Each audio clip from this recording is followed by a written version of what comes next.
ठंडा ठंडा पाग को एमती जदि गर्मा गर्म जिनस किसी मिल जाए ना पूरा जमी जीव ना। नमस्कार, लिपा किचन रे आपण समस्त को स्वागत। आज आम प्रस्तुत करबा बिरी चप। ये बहुत सुंदर बहुत टेस्टी रहिबो। आ सब ट्रिक आ सब टिप्स सहित मु आपण सहित शेयर करछि। निश्चय आपण को यह भल लागिबो। मूलरू शेष जाए निश्चित भाव देखिए, जमा भी स्किप करेंगे। भल लगे लाइक शेयर सब्सक्राइब करने को भूलें। फेसबुक पेज देखुते फॉलो तो निश्चय करेंगे। मुझे बिरी चप बनवाई 2 गिना नहीं जो ग्राम्स मुझे कहि ये हूँ 300 ग्राम बिरी की भेदे 7-8 घंटा पर्यंत। ये देखो पूरा फुली की पूरा एकदम पूरा फुली आई।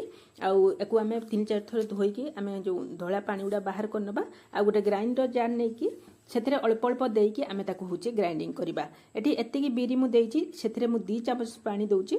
या अधिक पानी देवा ना, केवल आपको आम पूरा एकदम फाइन पेस्ट बनई नहीं आसवा, जो द्वारा कि आमर बिरी चप बहुत सुंदर टेस्टी बनब। एक देखो मुझे पूरा फाइन करके जमा भी खदड़िया ना। से प्रोसेस आम सब बिरी गुड़ा को बाटी नवा। ये देखो मुझे सब बिरी की बाटिकी नहीं आसी। आपको आम घोड़े 30 मिनिट पर्यंत छाड़देवा टिके फुलवा पर्यंत।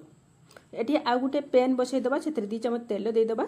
1 चामच जीरा जीरा जिते आम फुटी आसो से गोटे फाड़ बड़ पियाजर गोटे फाड़ को मुझे छोट छोट पीस करके पियाज को आम टिके कलर आसवा पर्यंत भाजवा। बेसी भी भाजबानी, हल्का हल्का जिते आमर ब्राउन कलर हो से पर्यंत आम को भाजवा।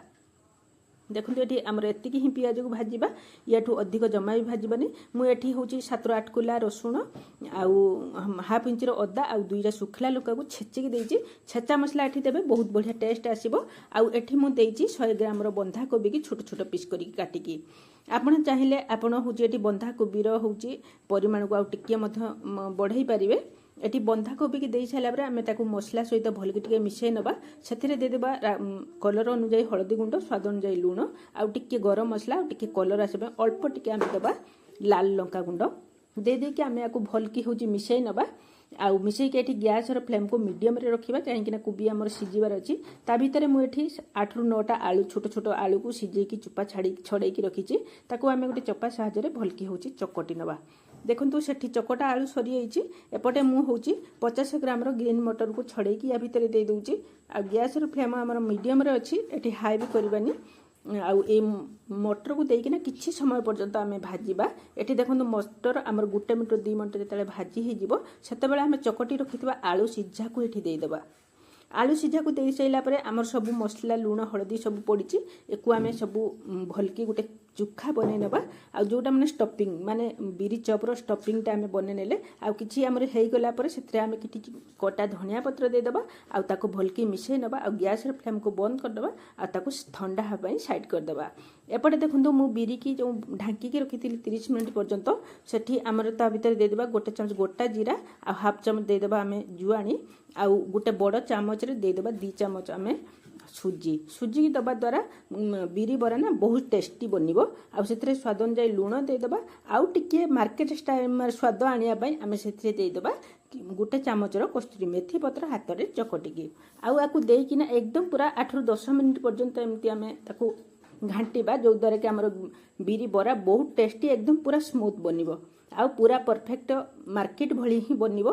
आउ एठी देखंतु 8-रू 10 मिनिट मु गुळे साइला परे बिरी की मु आपन पानी रे पके देखौची।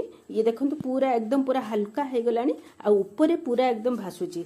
ताहले हमर परफेक्ट बिरीटा हमर हे गलानी। एथर आमे ताकू प्रस्तुत करिवा। एठी देखंतु ग्राइंडर जार धोई की किछि पानी मु रखी 2 चामच भलिया से बेटर भितर आम देदेबा। आ टिके आमर बेटरटा बहलिया अच्छी ताकू पानिया करिवार अच्छी। 2 चामच मु प्रथम देइथिले आउ 2 चामच मु तापर देली देदेकी आम ताकू भलकी गुळै नबा। एतिकी ही बेटरटा को पानिया रखिबा, याठू अधिक बहलिया करबानी। एटी स्टफिंगटा जो आम तैयारी करथिले एकदम पूरा ठंडा हे गलानी। आम ताकू बॉल शेप देदेबा। एमती ही हाथ में बॉल शेपटा को देदेबा। देदेकी सब स्टफिंग गुड़ा सेमती आम प्रस्तुत करनबा। एठी देखंतु मु सब गुड़ा को प्रस्तुत कर नैची। आम जो बिरी बेटरटा को एठी रखिथिले ता भितर आम गोटे गोटे बॉल पकेकी ताको एमती ता भितर हुची बेटर ऊपर लगई नबा। एपटे देखंतु मु हूँ कड़े तेल दे देइथिली। तेल आमर गरम हो जाइए। एथर आम बेटर गोलेकी गोटे गोटे हूँ मीडियम रे गैस को हाई फ्लेम करके मु हूँ गरम करती। आउ जेतेले मु पकईली हूँ चॉप को से मीडियम रखीदेली आ सबू चॉप गुड़ाक एमती माने जेतिकी आम कड़े धरब ना से आम चॉप पकेबा जमा भी अधिक दबानी सारापर एमती आम तेल छिटा तापर लगेदबा जो द्वारा कि चॉप को चॉप लगभग एकदम पूरा गोटा गोटा रहिबो एकदम पूरा साइजिया रहिबो देखो मु लेउटाऊँ एकदम पूरा मोर गोल गोल बनी आउ एकदम पूरा अलग अलग कई क्या सहित लगी ना एपट देखो दीपट जाक मु लेउटे देती कलर एकदम पूरा बढ़िया आसीगला एकदम पूरा मोर चॉप पूरा परफेक्ट बनी एथर आम छणा जाली चोटू साहाय्य छाणिकी हूँ बाहर करनबा